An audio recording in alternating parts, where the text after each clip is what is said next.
Hello, hello out there. How are y'all doing today?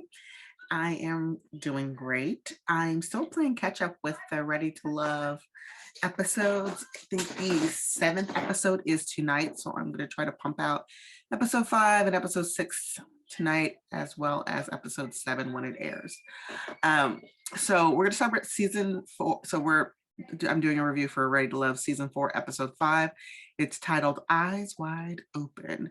And this time we are meeting with the gentleman at the Gentleman's Lounge.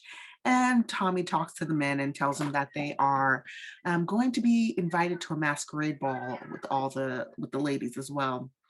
And so the purpose of this wasn't really disposed like it was for the women. The women were supposed to dig deep.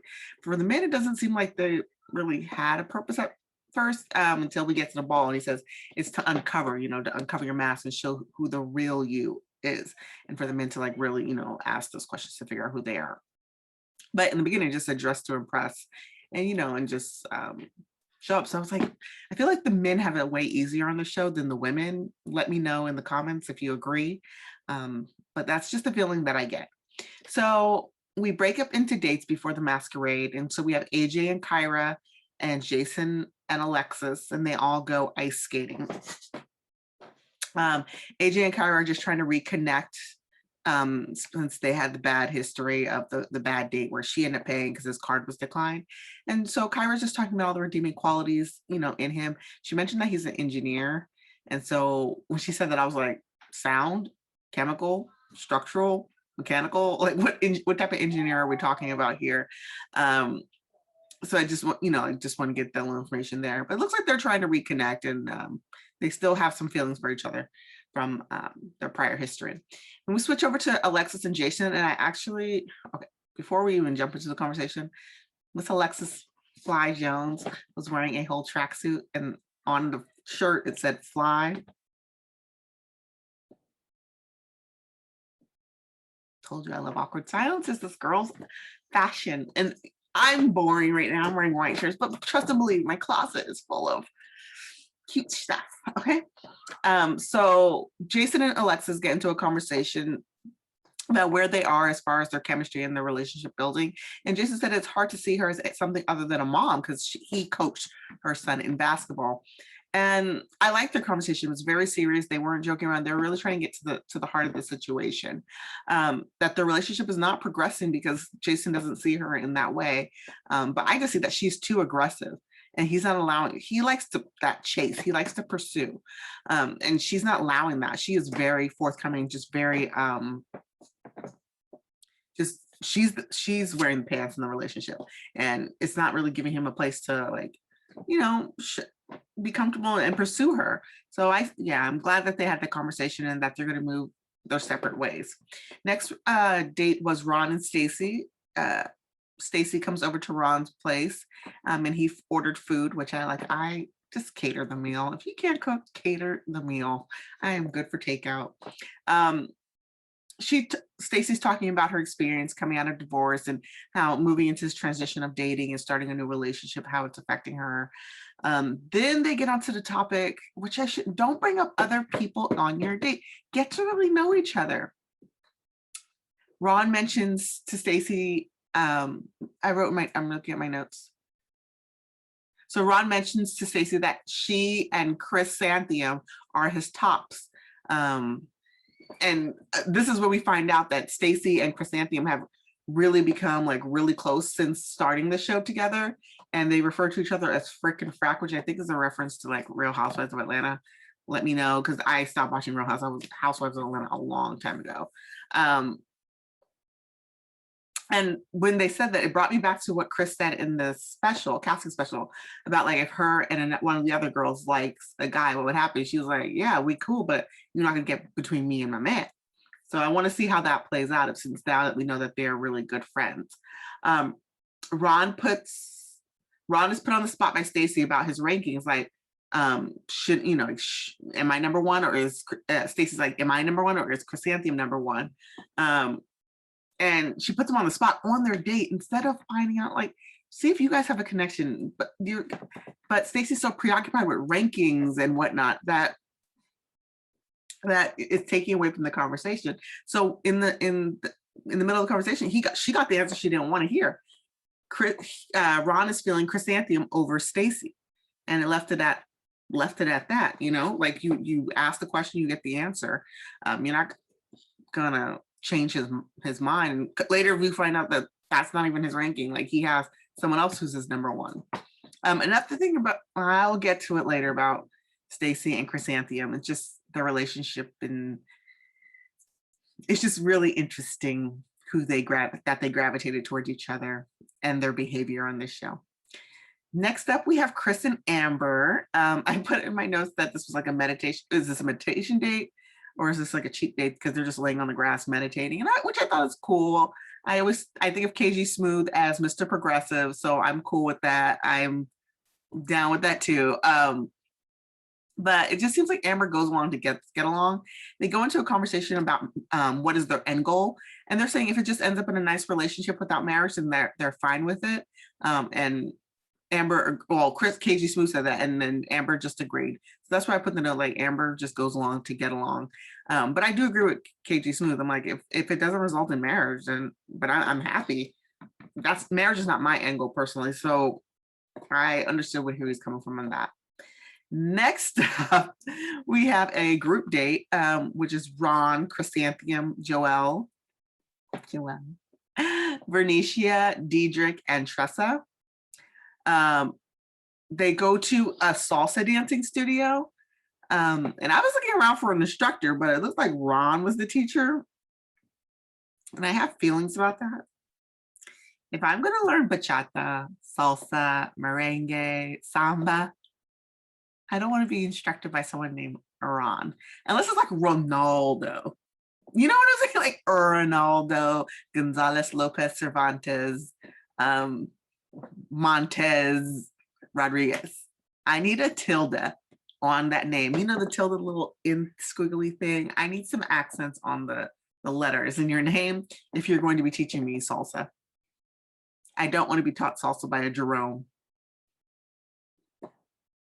Anyways, so he teaches some little two steps and a little twist and a swirly, like you're just swinging around, but it wasn't anything serious. It looked like they were just having fun. And then the couples broke off in their perspective, to practice the little dance moves. They didn't really show much of Dedrick and Tressa in this, but they showed Joel and Vernicia just having fun. It was like they were just having an easy conversation that you could tell the physical chemistry between them. Like they're just like really feeling each other. Then we switch over to Chrysanthemum and Ron, dancing, and Chrysanthemum brings up to, the ladies talking about tops. She brings up, actually Chrysanthemum, we mentioned Stacy thinks Chrysanthemum is his number one. Actually, Alexis is his number one because Alexis brought it up at the last ladies chat. She said that Ron's feeling her and the number one, and that they talk every day. So Ron says, I honestly have a top three. And Chrysanthemum says Ron wasn't her number one at first when they went on their date last episode, but he moved up when he said that she was his number one. So she was like, well, I'll make you my number one. I hope this is not confusing. I'm really hoping you guys watch the episodes before you watch these reviews, because I'm just going off what I'm seeing here. Chris, she gets really, really irritated by that. Really, really irritated. I'm going to write myself a note. I have some commentary at the end about these rankings, and it's so annoying. Chrysanthemum just has this need to be number one, and she keeps bringing up rankings. Like her and Stacy keep bringing up these rankings, and I really want to address that towards the end. But it just seems to ruin the date. Like they're just trying to salsa dance, but she's trying to busy like, well, are you feeling me or are you not? I'm sure he's feeling you, but you're not. Like this is an exploratory. This is a process in the show. It's just to date multiple people. You're not supposed to have number ones. You're just supposed to have tops. So you have options. And so at the as the show goes along, you really start to form a connection with somebody, and that's how you get get to the end. Next date was Dedrick and Tressa. He finally takes her to a date onto the spice shop, and Tressa was looking really, really cute. I feel like she came like to date, to really get to know if there was a connection between her and Dedrick. And Dedrick said, he felt a little something when she was feeding him at the group date where they were in the cooking class, and wanted to give it a shot.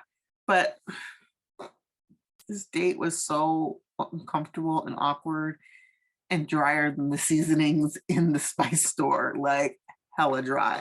And it's coming from Dedrick. It just seemed like his energy wasn't there. He definitely wasn't in it. He wasn't playing well. He was like in like work mode. Like, let me educate you on these spices. Did you know imitation vanilla comes from beaver sacks? And I was like, this is some sexy conversation, Dedrick. I really want to talk about beaver sacks on a date. You're not asking me anything about myself. You're not engaging me. I just felt so bad for Tressa. Like, he ruined the vibe. And it just seems like he was never interested in her. Like, this was just a step to get a little bit further along on the TV show, but not to really make any connections. And I feel like it wasn't on her because she didn't come as a comedian. She came as a lady on a date, and he was the one pulling back. And I just didn't like the vibe. And I like that Tressa said, like, like, men are attractive. She wants to know that someone is attracted to her because men will sleep with thicker women, bigger women, but they don't claim them in public. So she's wondering, like she knows the game. And so she's trying to discern what the real is from the fake. And Dedrick was just full of shit the whole time, to be honest. We have the masquerade ball here. Ooh, I have a lot of notes on the masquerade ball. Okay.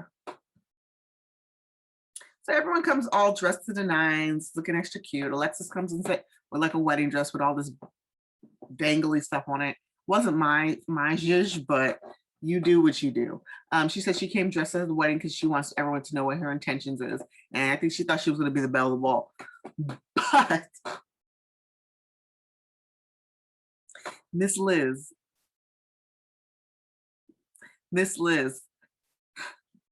even though this was recorded many months before I do my reviews, I feel like my energy was going through you. You got rid of the dynasty clothing, except for that one ugly outfit in the confessional. Your style is elevating. You looked so good, lady. You look so good. The hair was straightened. The dress was like accentuating certain parts. And you see her body, but she looked like a lady. She looks very elegant. Oh my gosh, she was turning all the guys' heads at the ball. And I mean, David, who is her number one, he was came right up to her, was like, you look good. He claimed her right away. And just like, I want people to know that we're together, and she's even though she's all dressed up, she's still her like sweet little Southern girl self. It's like, oh really, like, just, she was beautiful. And I mean, it even perked up Jason's interest, like I'm part of me thinks he's very visual, because when the very first episode, the Mix and Mingler one, when Kyra came in, he beelined to her. And now with Liz, like, she's looking good, he beelines to Liz. So I'm like, Jason, okay, I think I'm seeing some what you're interested in. Another person that arrives is Miss Lady Jacqueline, and she's just there to provide, like, just to be Tommy's date and also talk to a couple of the ladies there. I wish she was incorporated more into the show so we can have a female perspective, from a woman who's in a relationship, who was in a long-term relationship and then got married. But hopefully for season 5, we do get that cemented. So we do have a permanent female co-host. Throughout the masquerade ball, Stacy and Chrysanthemum were being very annoying.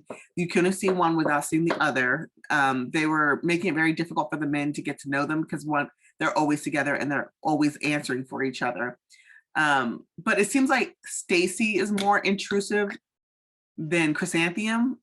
Maybe it could be the editing, but most of the men were saying when they're trying to talk to Chrysanthemum, Stacy's right there. It's not the other way around. They're not trying to get to know Stacy. They're trying to get to know Chrysanthemum, and Stacy's butting in the business.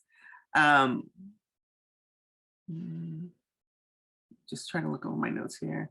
Oh, and they were calling each other best friends. And I'm like, you've only known each other for 2 or 3 weeks. I've known people for years, and I hate the word friend because it doesn't mean anything. Like, everyone's like, hey, friend, best friends already 2 to 3 weeks. It's so annoying. And I'm like, I'm always weary of people who call people their friends way too soon. I'm like, a friend to everyone is a friend to no one. So, okay, y'all friends. Let's see how long that lasts. Let's see if y'all make it to reunion. Especially because y'all interested in the same men. Anyways, so Tommy tries to talk to him about it, just like, oh, freaking, you know, he's alluding to it, just walking around, just like, okay, ladies, you know, like, just get out there and mingle, all type of thing. Going back to Jason, you know, Jason and Liz sit on the couch and get to know each other. He's like, I mean, he could barely keep his tongue in his mouth. His eyes are all bulged out.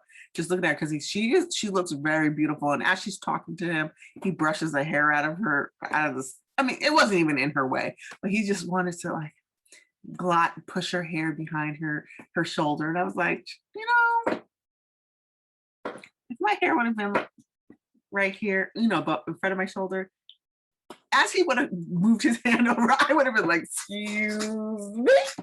I just wouldn't have been prepared for that. I mean, she handled it very well. Like, oh, thank you. I would have been like, and I don't play the game. I would have been like, okay, was that supposed to be a move? Was that supposed to be a move, Jason? Because I'm like, you look very corny. You look so corny doing it. So I'm just like, this is why I don't play the game. I don't play the game. And I'm like, I'd be like, all right, cornball. I can do that myself. Anyways.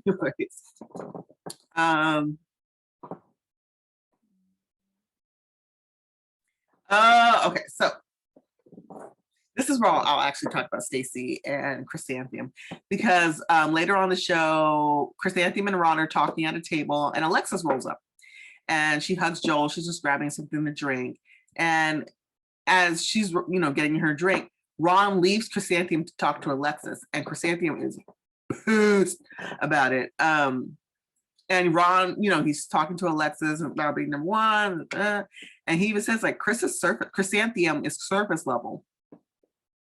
That's the woman that he's used to dating, but that's not what he's wanting as far as a long-term relationship. I think Chrysanthemum and Stacy are the type of women that think because they fulfill certain stereotypical beauty standards that they are automatically at the top of some men's list, and that they do not have to work for men. I also think, and I'm just saying this slowly so you can catch everything I'm saying. I also think they are upset that they are not at number one for all the men, because they may have been told their whole lives that they are the preference. And here comes Alexis, who, you know, I make fun of her, calling her Fly Jones, whatever. You know, she's a dark-skinned lady. Being chosen as number one. And I think they are being hit with the reality that, oh, these women are like on my level. Yeah. Regular Black people are on your level. Just because you're light skinned and your hair straighter, whatever, does not mean that you're better. It does not mean you're better. And everyone's been they've been fed those lies their whole lives, and they're getting a reality check. I'll leave it there, but there are plenty of videos can go in depth. But I think that's why I found it interesting that they became friends. I'm like, I can imagine the conversations that that you guys are having when you go over to each other's house. You don't see any other women calling each other best friends. You know, like, I'm sure they're nice and they're friendly with each other, but to be so out there with them, we're besties, we're freaking frack, we're this, we're that. And they're always talking about number ones. You can have a ranking and you can say people are my top without being number one. Why are you so concerned with being number one? Because you're always, I think you had it embedded in you that you are better than other people. If they stumble on this video, I don't care. I don't care. I think that's where their thinking comes from. Next, let's see here. Oh, I thought this was really cute before we wrap up and go back to the gentleman's line, that when Bernicia and Joelle we're talking, Jason butts in and says, invite me to the wedding. And I just thought it was a really cute moment because evidently you could see their chemistry. Like, other cast members can see their chemistry. So, you know, editing or not, there's something going on between them, which I like. So I'm like, okay, this is a real genuine connection. If we have other cast members who are there that can see it. after the masquerade ball, we head back to the gentleman's lounge so they can discuss, the dates for the week and find out who's at the bottom. Just to cut things short here, they talk about Chrysanthemum and Stacy and how hard it is to talk to Chrysanthemum because of Stacy. And they call Stacy aggressive and inauthentic. The other person that they put down in the bottom is Tressa. And they make her sound like a fucking warthog. Like she has an elbow coming out of her nose, which still does not give you a reason to not be attracted to someone. The way they describe, there's no romantic involvement, there's no attraction, there's no physical connection. It feels forced. I'm like, the words they were saying were just like kind of, they make it sound like she's unlovable. Like it's just such bullshit.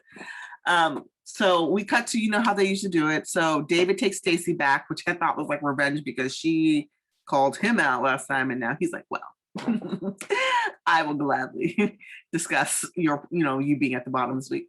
And then we have Joelle taking Tressa out. So for David and Stacy, David gets straight to the point and just tells them, like you seem like you're not coming off as genuine, can't get to know you because, freaking frack, this whole thing. And he's like, at this point, I did not see this coming because I was assuming that Tressa's going to be eliminated in one, they don't eliminate. Just anyways. So they're like, at this point, we don't feel that you're ready to love. Stacy starts crying because she's shocked, which I thought they were just going to do a talking to and keep it at that. She says she's never been at the bottom, which goes back to the point I was just referring to earlier. She feels like she's been cheated.